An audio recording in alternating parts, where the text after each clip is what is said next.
So it's an important thing to know when you plant your avocado trees.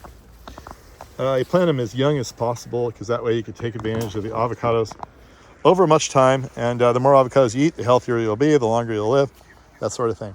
But here's the thing. These avocado trees, they start growing and they get pretty big, right? And you just get older and older and older. And I'm not saying I can't climb a tree, but you're either going to have to like trim your avocado trees down, or you're going to have to retain your climbing skills.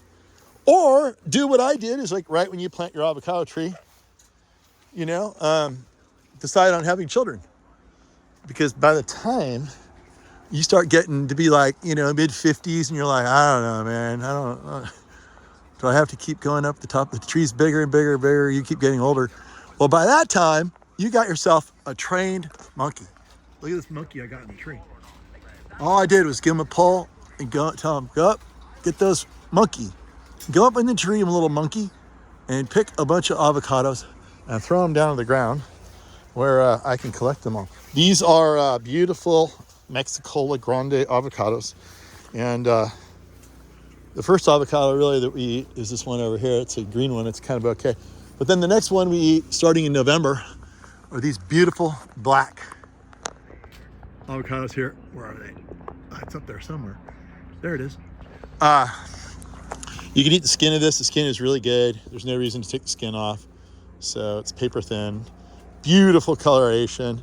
Because you don't have to eat, because you can eat the skin, you can cut it up little pieces, put it on your salad, and people are really impressed by all that color. And it's also one of the most cold hardy.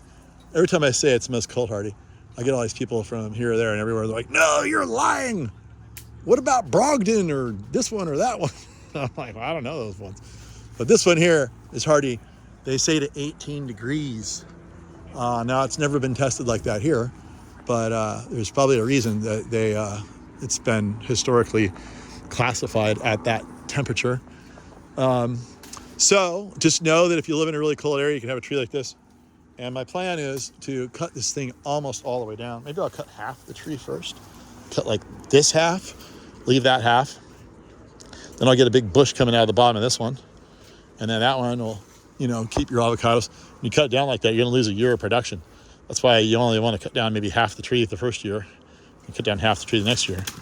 Except I'm only gonna rent the chipper for one day. So that sort of makes the argument you should cut the whole thing down. That's called stumping. Avocados, you can cut them at any size, as long as you cut them above the graft point and make sure that when they resprout above the graft point, or else you're going to get some seedling thing you don't want, because these are all grafted trees.